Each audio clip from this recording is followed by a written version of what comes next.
Olá, graça e paz. Sou o apóstolo Miguel Ângelo, bem-vindos ao programa da Igreja Cristo Vive. Que alegria poder estender a minha destra de amor e dizer-lhes bem-vindos ao programa que é luz no meio das trevas, que é oásis no meio do deserto, que é paz no meio do destempero e do desajuste da nossa sociedade.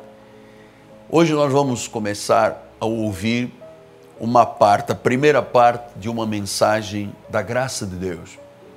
Você sabe, nós não somos uma missão apostólica da graça de Deus de nome. Nós vivemos a graça de Deus. Nosso ministério não é judaizante, não tem ligação com Moisés. O nosso ministério vive a fé da palavra. Aquilo que chamamos um evangelho pleno. Aquela que é a palavra que sintetiza a obra de Jesus, graça.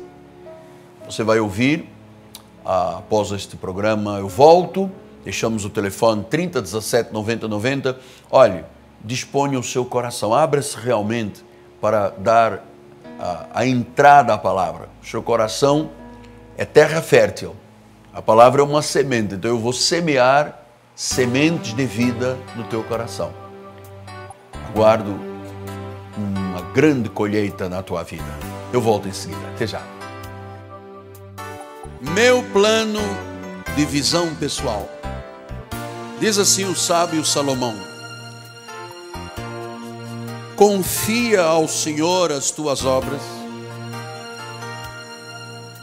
e os teus desígnios serão estabelecidos. Confia. Leva Deus a sério, era o que Salomão estava dizendo. Não tenhas medo de acreditar em Deus. Vamos ouvir o Espírito falar à igreja.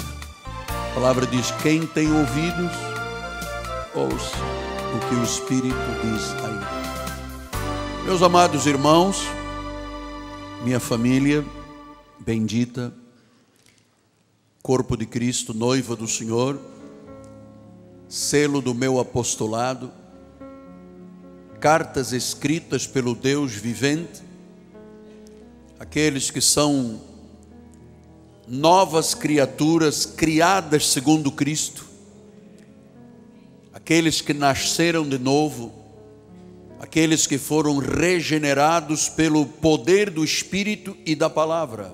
Sim, eu me dirijo a você como meu filho na fé. Meus amados, nós estamos já há algum tempo tratando desta questão profética, que é vivermos dentro da visão do Todo-Poderoso. E eu tenho falado sobre planos, projetos, não apenas boas ideias, mas algo marcante para a vida. E eu quero começar por lhe dizer, conforme disse Salomão, que Deus dirige os passos. Deus dirige passos de pessoas que têm planos concretos. Se eu não tiver um plano de vida, eis a razão porque todos os anos, na passagem do ano, nós lançamos aqui Projeto de Vida Vitoriosa. E nós encorajamos os irmãos a preencherem ali, segundo aquilo que o Espírito coloca no coração, para ser o guião, a bússola para o ano que se segue. Isso se chama ter um plano concreto. E um plano concreto, claro, dentro da vontade de Deus. Não é possível você construir uma vida sem um plano, sem um objetivo. Sejam planos espirituais, profissionais, comerciais, empresariais ou pessoais. Por exemplo, um sonho de uma carreira.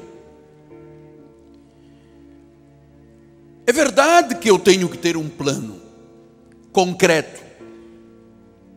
Porque eu não posso construir uma casa, um prédio, um edifício Se eu não tiver planos, é o arquiteto que me passa a questão do plano da casa, como eu quero o meu projeto, é o engenheiro calculista que faz os cálculos estruturais. Se eu não tiver um projeto de um arquiteto e se eu não tiver os cálculos estruturais de um engenheiro, eu vou construir uma obra sem equilíbrio e insegura. E muitas vezes nós temos ouvido notícias de edifícios que implodem. Há pouco tempo, no Recreio dos Bandeirantes, um prédio inteiro caiu. Por que caiu?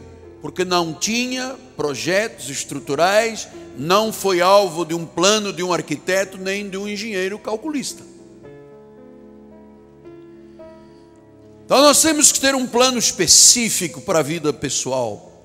E eu queria encorajar os meus filhos na fé, se você ainda não tem, a procurar em Deus, a orar ao Senhor: Senhor, mostra-me qual é o plano que o Senhor tem para a minha vida. Por que eu estou aqui nesta terra? O que eu vim fazer aqui? Então, você tem que buscar compreender a visão que o Senhor lhe dará. E eu estou ensinando já há algumas semanas que esta visão vai se aperfeiçoando na medida em que o Senhor vai tornando os propósitos mais claros. Na medida que você vai tendo crescimento pessoal e espiritual, e vai chegar um momento da sua vida que você vai dizer: esta é a coisa certa para o que Deus me chamou a fazer nesta terra.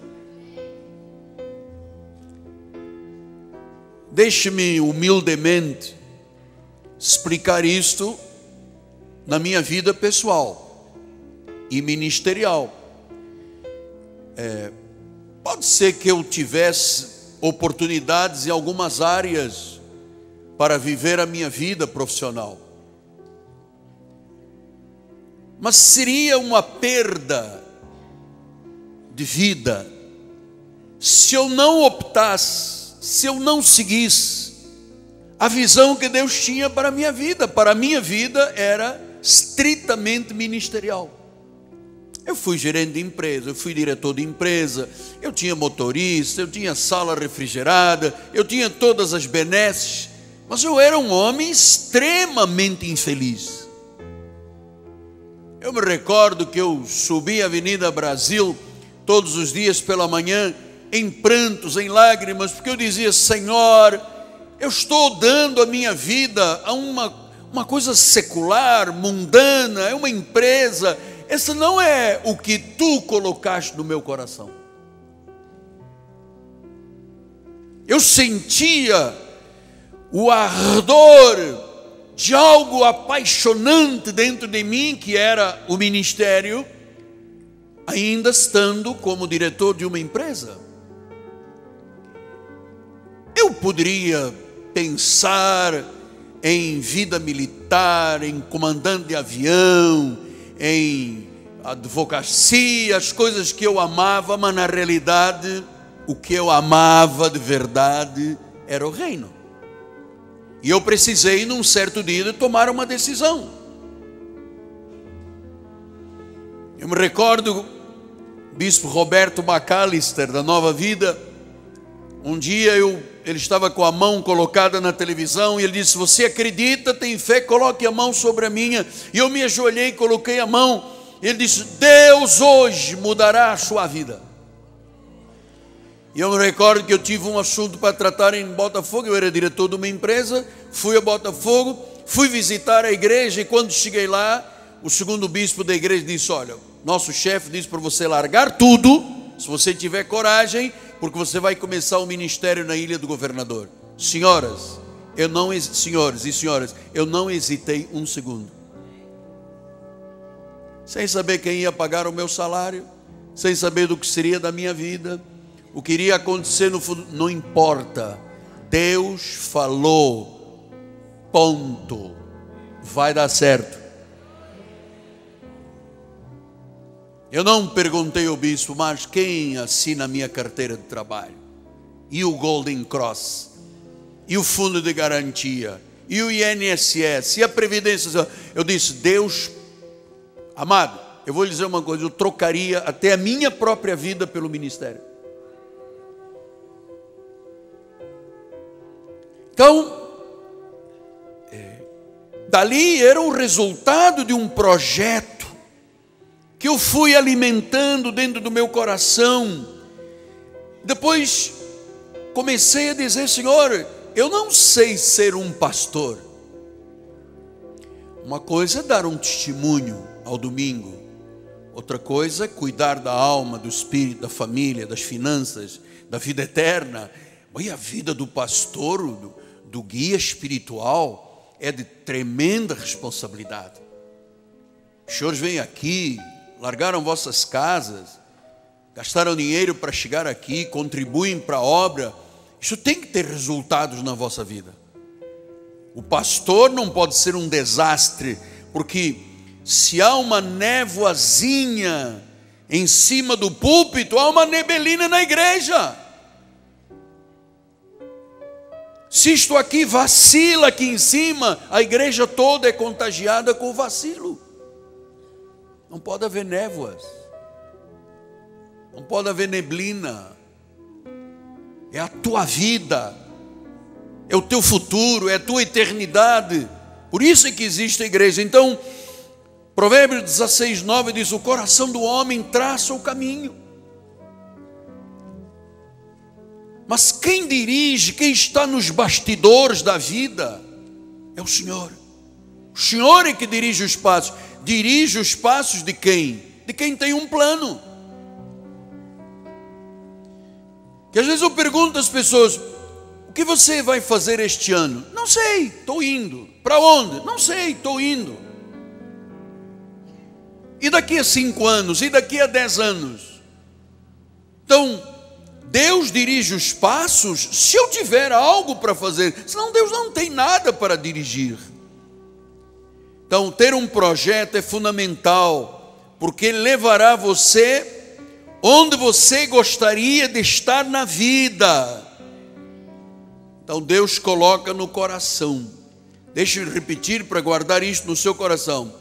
Todas as visões, todos os projetos da minha vida sempre têm a ver com igreja e reino. Esse é o meu caso pessoal, não é o seu caso. Cada um recebe de Deus uma visão para a sua vida. Nós temos aqui médicos, engenheiros, advogados, arquitetos, comerciantes, empresários, donas de casa. Para cada um, Deus coloca um sonho, um projeto, um desejo. É isso que nós estamos tratando aqui. Então agora deixe-me explicar coisas da minha vida e da sua vida que nos dizem respeito ao viver da visão.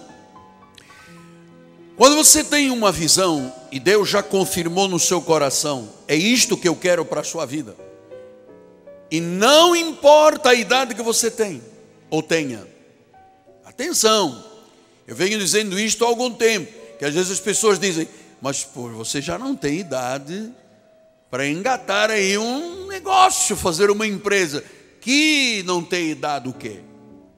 Eu já expliquei aqui, Dr. Roberto Marinho começou com 65 anos, morreu com 103, fez a Globo com 65, a minha idade. A expectativa de vida hoje é muito grande.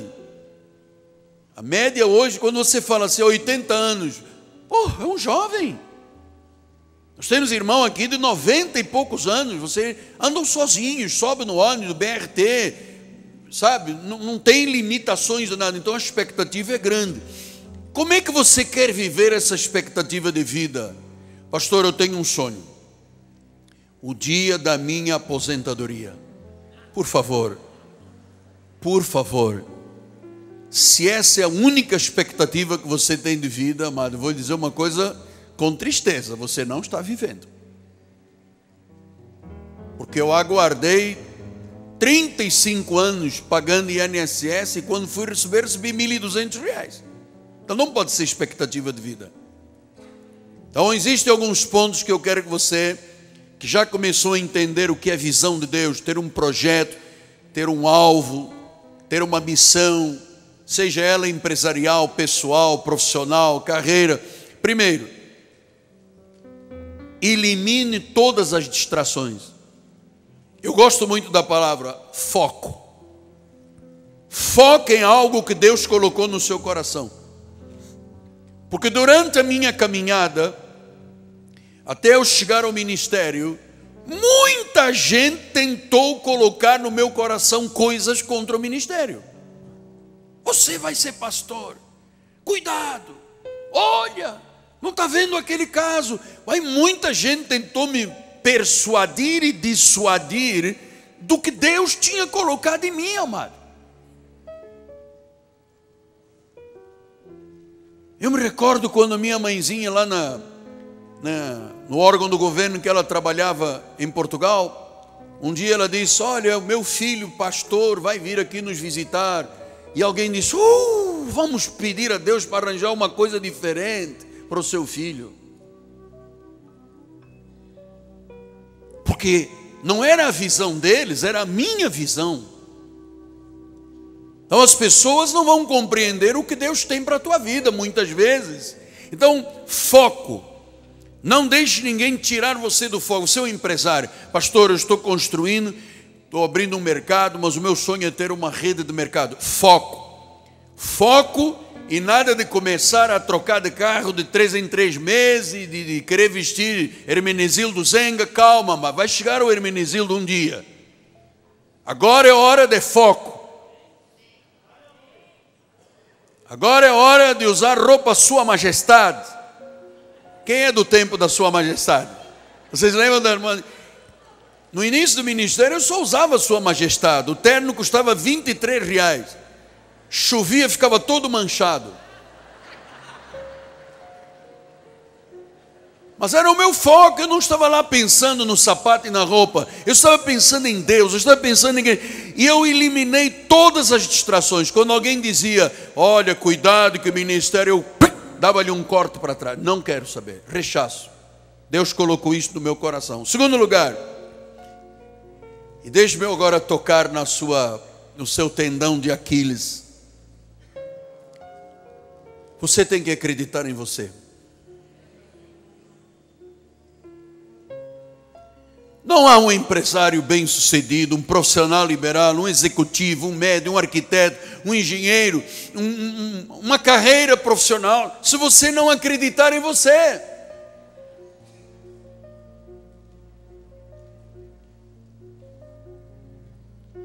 Deus lhe colocou nesta terra por algo grandioso, amado. Você não foi criado para viver uma vida confusa. Quando você pergunta: quem sou eu? Você é um filho de Deus. Você tem a imagem e semelhança do Senhor. Você tem uma relação com Deus. Você está aqui por vontade soberana de Deus. A razão da sua existência como ser humano, como indivíduo, é algo soberano de Deus. Então, seja você. Encare a vida. Seja você. Não queira copiar ninguém. Aliás, Paulo diz isso, que é coisa triste quando nós queremos copiar outra pessoa. Eu queria ser como Michael Jordan. Deus chamou Michael Jordan para ser Michael Jordan e chamou você para você ser você. Seja você. Acredite em você, encare a vida você. Terceiro lugar, encontre a sua verdadeira visão. Você sabe que durante estes últimos cultos eu entendo que Deus está abrindo a mente, o coração em relação a um propósito, uma visão. Você sabe, você vai ver coisas que nunca viu antes. Você sabe que eu tinha uma ideia do ministério, que depois que eu entrei no ministério, eu comecei a ver coisas que eu não entendia ser possível. Às vezes, você sabe, às vezes Deus pega o indivíduo aprisionado na maconha, no crack, na cocaína, na perdição, e uma mensagem, uma palavra, um versículo muda a vida da pessoa. Eu comecei a ver coisas que eu nunca tinha visto. Pessoas oprimidas, cheias de enganos espirituais que, quando ouviam a oração da fé, gritavam: aleluia, sou livre. Eu comecei a ver coisas no ministério. Você vai começar a ver coisas naquela área que Deus colocou você para fazer. Eu já lhe expliquei aqui muitas vezes. Eu tenho um conhecido de Niterói, filho de comerciante. O pai era um patrício nosso, que disse: o meu filho vai ser médico. E o filho disse: pai, eu não nasci para ser médico, eu nasci para ser comerciante. Era a visão dele. O pai disse: meu filho tem que ser médico. Então o menino foi, estudou, se formou. Quando trouxe o canudo, o diploma, entregou ao pai e disse: pai, está aqui porque você quis que eu fosse médico, mas eu não quero ser médico, eu quero trabalhar na loja. A visão que Deus deu, cada um tem uma visão. Então encontra a sua verdadeira visão. O que você quer fazer com a sua vida? Qual é a inspiração que você sente? O que você gostaria de fazer mais do que qualquer outra coisa na vida? Isto é visão de Deus. O que eu gostaria de fazer mais do que qualquer outra coisa? O ministério e mais nada. Porque o ministério é muito amplo, é muito lato sensu, tem muitas áreas de trabalho. Então, você gostaria de fazer outra coisa, apóstolo? Não queria. Sim, mas tem uma proposta aí de um escritório. Não quero. Eu quero fazer o que Deus colocou no meu espírito e no meu coração para fazer. Então, nos negócios, na carreira, nos empreendimentos, o que lhe dá mais prazer de fazer? É nessa área que você vai investir a sua vida. E eu vou lhe dizer uma coisa: eu tive que dizer não para uma diretoria de empresa para poder fazer a vontade de Deus. Às vezes a pessoa tem que mudar de emprego. Você sabe, eu conheço pessoas que trabalham há 20, 30 anos fazendo uma coisa que não gostam. Acorda de manhã, trabalha, não gostei, 10, 20, 30 anos, se aposenta e diz: olha, nunca gostei de trabalhar nesta área. Significa que tinha uma área para ela, só não entendeu a visão de Deus. Então, Provérbios 17, 24 diz: a sabedoria é o alvo do inteligente, mas os olhos do insensato vagam pelas extremidades da terra. O insensato é aquele o quê? Que não tem o quê? Uma visão. Então, aqui tento ali, tento aqui, tento ali. Não. A sabedoria é o alvo do inteligente. O que Deus quer para a minha vida? Comece a orar. Outro dia, que tempos eu falei com uma irmã, ela disse: apóstolo, eu sempre fui empregada doméstica. E um dia num culto, eu até contei isso aqui já uma vez, ela disse: Senhor, dá-me um dom, ensina-me a fazer alguma coisa. Eu não quero, tudo bem, a dignidade de uma empregada doméstica é bonito, pô, cada um tem a sua área de trabalho, mas disse: eu quero um pouco mais do que isso, eu quero sair da limitação de uma casa. E ela disse que Deus lhe deu um dom para fazer massagem facial. Como se chama isso? Esteticista. E ela disse: eu abri um salão de esteticista, hoje eu faço rosto, pele, pelo, não sei o quê. E eu estava lá com o meu salário mínimo, e hoje eu tenho um salão que me dá não sei quanto por mês. Meu plano de visão pessoal. Graças a Deus. Estamos então terminando o nosso programa. Quero lembrar que depois do meu convite para o culto de oração, de intercessão, eu tenho sempre uma palavra de muita gratidão para o empresário Rodrigo Ambrósio e Fabiana Ambrósio, do Turbomil de Vila Emília Mesquita. Eu quero encorajar as pessoas da Baixada a comprarem neste mercado. Por quê? Porque este mercado é coluna deste ministério. E a minha gratidão por poder ter nestes filhos na fé verdadeiras testemunhas do que é semear na obra para colher abundantemente da obra do Senhor. A minha gratidão é eterna. Então nos despedimos e eu digo a você que este dia foi preparado por Deus para o regozijo da tua vida. Graça e paz e até amanhã.